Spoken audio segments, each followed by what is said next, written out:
with this just as well. Did you? Just in case. Can I give you? I don't know if I said this to you before in the last book. Yeah. We had a guest come in. Somebody did something which I thought was really, really cool. Right. And we've passed this on to a few of the guests, and I want to pass it on to you because I think you will like this. Okay. Over the next few days, if you're out and about and you pass a bookstore or a WH Smith or anywhere that sells your book, what you could do is you could go and buy it. But then you get a pen and then you write inside, "Thank you for picking up my book, to having a look at it, to think if you're going to buy it or not. Don't worry, I bought it for you. Love, Peter Crouch." You could buy it, put the receipt in there, and then just put it back on the shelf. Ah, that's a nice thing like that? to do. That's I do good. like that, yeah. Good, isn't it? For one lucky One lucky reader. person. Yeah. Yeah. So some Evertonian goes, "Oh, look at this." Opens it and goes, "Oh, no, yeah. Oh, no. All right, Makes mate. no You're thanks, all very right. much. Someone needs anything for the fire. 'Cause that's how they talk. That's how they talk, of course. So you do How to Be a Footballer, and you write all about being a footballer, and it was very, very funny, and as you say, it went down really well. And then obviously it sells loads of copies, and they throw loads of money at you and say, "Write another one." And do you sit there and go, "I've just done it," or do you go, "I've got so much to write about"? Honestly, yeah, I do. I have so much to talk about. Obviously, when we do people said that about the podcast that I do as well. And how are you going to run out of stories? And I'm like, not really. No, I don't. I've been 20 years. I've been doing it every day of my life. And across it's been some ridiculous times, some fun times, some amazing situations that I've been in, and there's also been some great moments football-wise, and it's nice to look back on those things and share them, and thankfully people seems to enjoy. Do you remember? Have you got a very good memory for stuff, or do you need to be? Because I've got a terrible memory. I've had amazing nights out and done amazing things, and I've forgotten I've interviewed certain people. So because it's just so much. I know exactly what you mean, and I think Ab would tell you that my memory's awful. Right. But then, but when it comes to football and moments, I seem to, when I get into the conversation, it just seems to flow, and you remember things that you don't even think you know or remember, and that's the process. It was like therapy in a way. I was like going back over. I retired, and then I'm going back over old times and enjoying it, and it was good fun doing the whole process. Was good fun. You make a good point because I wrote a couple of books myself. I'm a 2-time Sunday Times bestselling author as well, Peter. I do know that. Well, you're one at the moment, though, aren't you?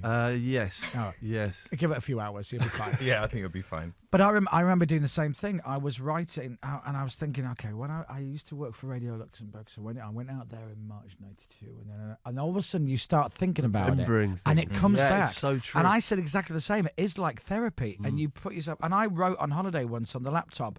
I was writing about this time when I was 18, and I can't really type, so I'm just typing as fast as I can. I can go back and spell check it, and I'm thinking, oh, that, and I'm making a little note. And I remember looking up from the laptop, and I was on holiday, and I totally forgot.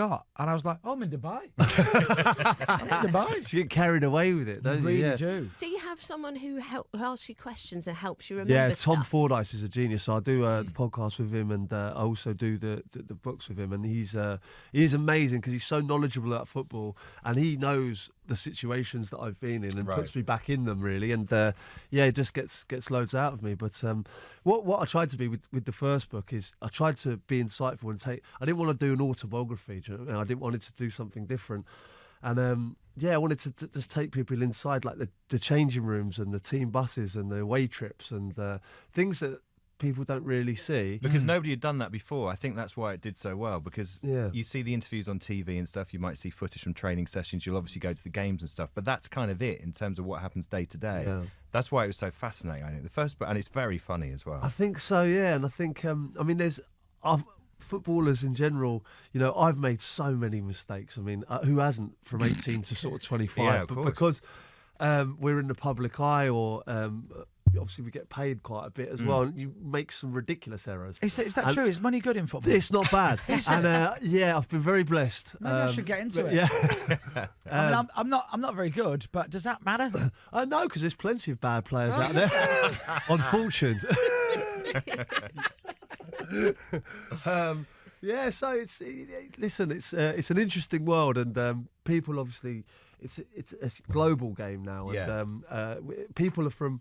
All in a change room, there's people from all corners of the world and different cultures and backgrounds, and put them all together in a dressing room, and it's a lot of good fun. Yeah, I bet.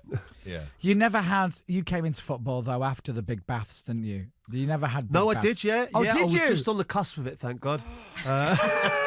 So now, because I used to love the idea of you play football for 90 minutes in, let's say, a muddy field, and then everybody would get in one big bath together. My OCD, even back then, was going crazy. I couldn't do that. Yeah, no, But it was what a tradition. Oh, it was brilliant. That's like everyone you've just made get in it. a bath, and then for some reason, I think obviously the science of the game came in, and it was declared unhygienic. That's crazy. Yeah, it was. I love how Yeah. science of the game made a bath of 15 blokes covered in mud and sweat unhygienic. Terrible. It's a science. It's Yeah, weird, isn't it? terrible. Ruined it. Even if you don't like football, I think you will enjoy this book. Certainly like the last one. But I love the first bit of the book, which is your dedication to your to Abbey, which says, "To my beautiful wife Abbey, who will only read this page of the book." That's great. And you're absolutely right. Spot on. I mean, that's the only one she read of the last book, and because I mentioned her last, she was fuming. She said, "How dare you? Your accountant got a mention before me." So she was fuming. So I said, "Look, I dedicated this one solely to her." Well, let's see if we can get her to read one chapter. She won't. Really? Yeah, no interest whatsoever. No, she's a busy girl. Yeah. How did you meet Abbey? Just in a bar. It was nothing. Amazing about it. I shall love you saying that. No, apart from the fact that we met. That was amazing. And it was like 14 years ago. So it's Wow. And did you chat her up? Did you make the move? What? No, I just thought she was out of my league, really. Well, yes, so and Peter, she still chatted is. to me. Yeah. Nobody understands this. It's Don't one of the tell her, greatest 'cause- mysteries of the world. You've got the pyramids and you somehow getting with Abbey Clancy and she being happy with this situation. Seems to, yeah, Be very happy with I've it. pulled the wool over her eyes for 14 Have you years. ever? Well done. Thank you, yeah. Like a magician. And from what I believe, and I've seen with my own eyes, she genuinely loves you. It's a strange thing, unreal. yeah. One of the wonders of the world. Wonders of the world, yeah. Wow. I'd have loved to be a fly on the wall in that. Did you have any lines? Did you you must remember. Yeah, no, I remember the occasion. Yeah, we met. And I she don't mean was that great. occasion. She I mean, we can talk about that occasion if you want. No, she was. We met. It was great. We got on fantastically well. And I thought she gave me a number amazingly. And then she went away, and then I just carried on my evening. And I should have known then, but I was talking to someone else who was also female, and she came over and said, "Look at you. Who do you think you are?" Like as if we were married already. Yeah. Oh, Okay. She went mental, and I was like, "What am I talking?" wow. You know, Wow. I mean, So I should have known then. Yeah. She might not watch football, but she had a certainly good idea of what footballers could be like. Yeah. Yeah, here's my number. Yeah, okay, bye. Next thing is, hold on a second. It's talking to wasn't somebody like else that. now. It was not like that at all. And Abbey is how tall? She's like 5'9", 5'10", And you are? 6'7". How does that work, Dom? I mean, I know. you can't ask, but we've all thought it. How does it work? It obviously works very well. How does Seems it to. work? Seems to. And your family are all good? They are. They're really good. Yeah, like Ab's doing lots of stuff now. We got four kids. So it's busy Unbelievable. times when we're not working. We've got our hands full. I mean, that's why I'm out here quite a bit. Yeah, of course. Where you're Have a hulking the rest. book around. Yeah, so a break. Yeah. And so the book, by the way, is available now. You can get it now.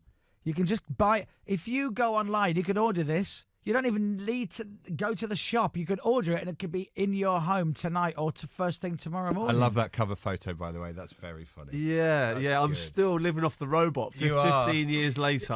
I love that, though. That's great. You're milking it, aren't you? Like you wouldn't Genuinely, believe. Honestly, people ask me to do it now on a regular basis, and it was 2006. Was it really that long ago? Wow. But do you not find this scary though? You'll be asked for the rest of your life about football. But let's just remind ourselves: when did you retire from football? May. Right.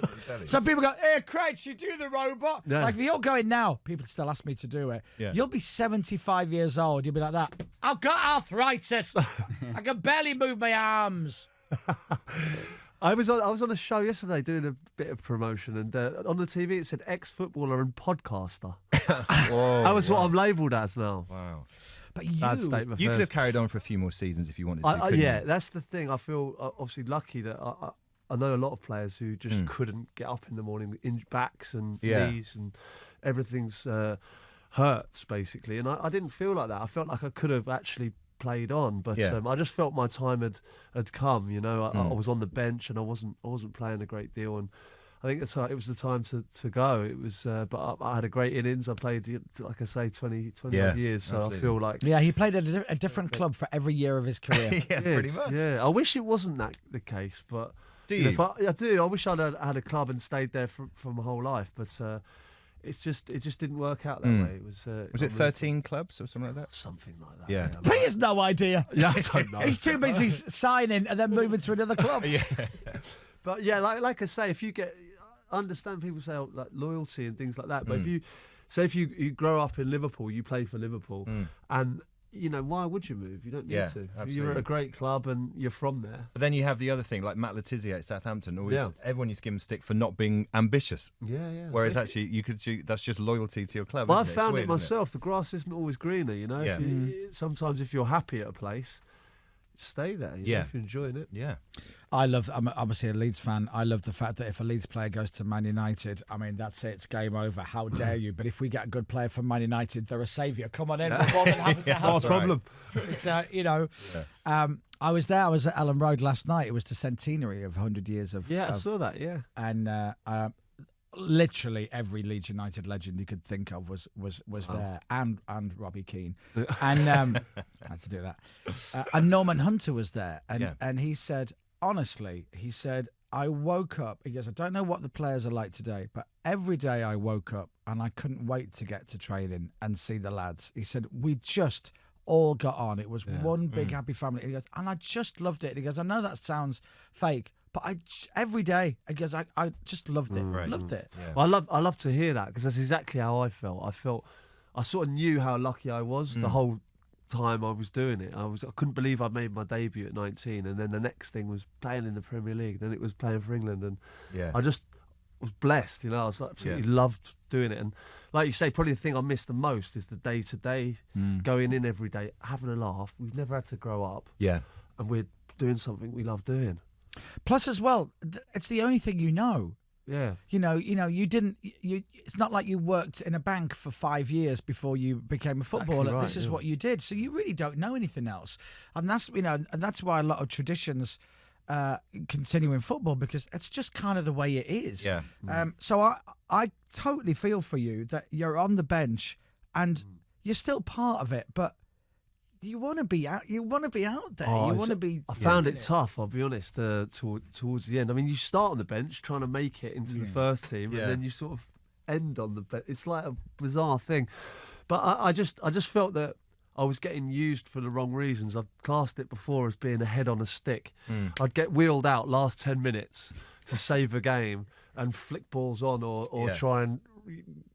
Get the long balls or crosses. And I just felt like I was a decent player in my time, and I felt like it was becoming, that was my role, and I didn't want it to be my role, Yeah, you were better with your feet than your head. I'm a Liverpool fan, so I'm a bit biased, but you were better with your feet than your head, so what's the point? And I felt like, I don't know, it was degrading a bit, but I just felt, and also I've had other things going on, obviously like the book and what I'm doing, so I was enjoying it. I don't know if it was a deliberate move, and I hope you don't take offence.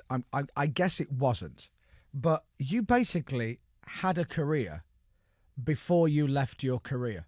Yeah, so, like you literally, like as you say, there are footballers who retire and then they must go. Yeah. And back in the day, the rule was you buy a pub. That's it. And that's what you would do. Yeah. Or you go off and live on your funny farmstead, or you might become a pundit, or you might try and go into coaching or whatever. But you literally almost had 2 or 3 jobs whilst you were playing football. And it's stroke of genius, because it is. Now, I'm going to guess, and tell me if I'm wrong. Were you sitting on the sofa at home, watching maybe Robbie Savage talking about football, thinking, well, if he can get it. There's hope for everyone, surely.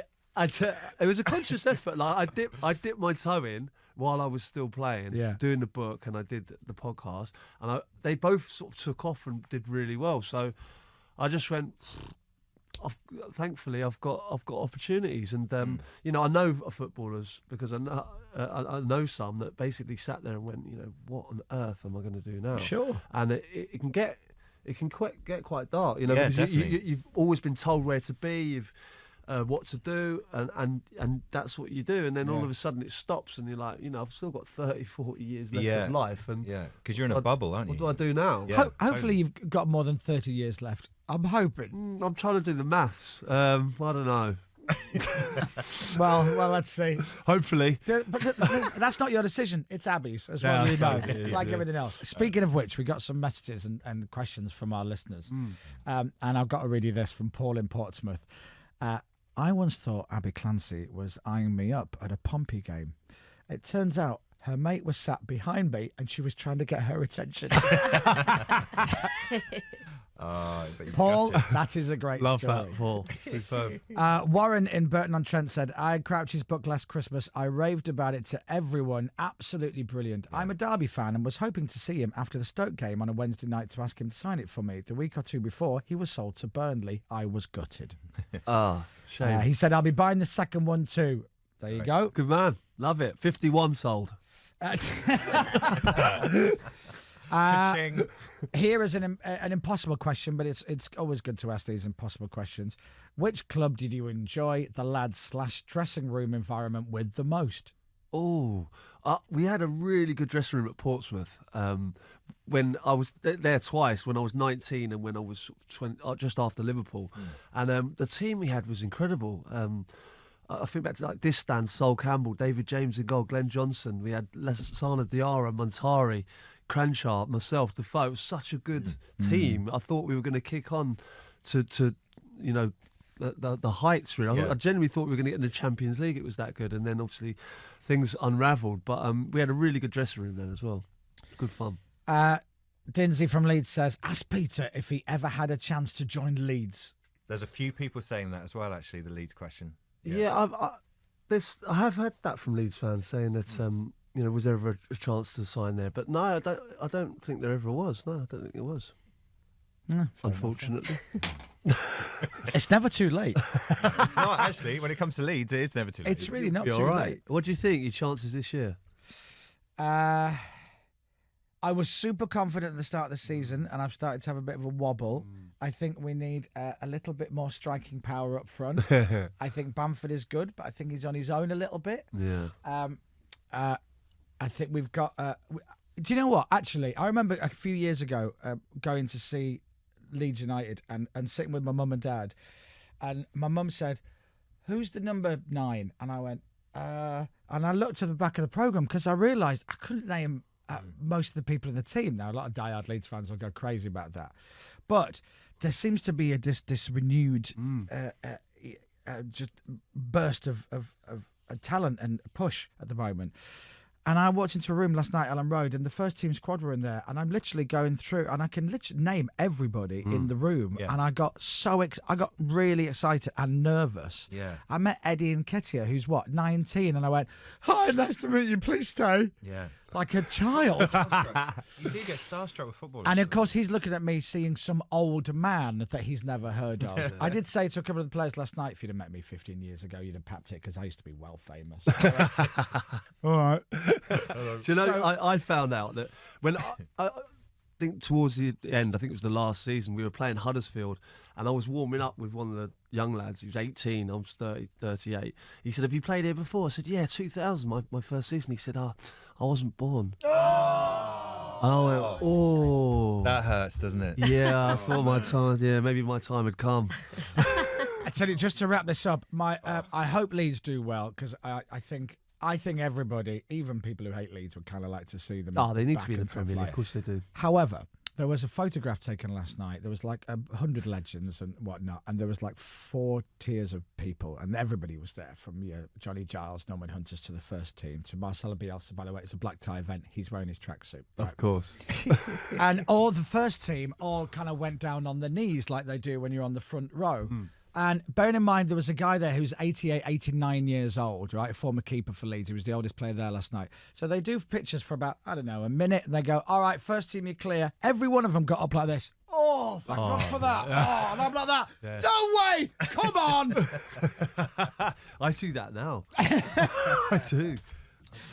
Listen, I hope everybody buys the book. It is called I, Robot. It is Peter Crouch, How to Be a Footballer 2.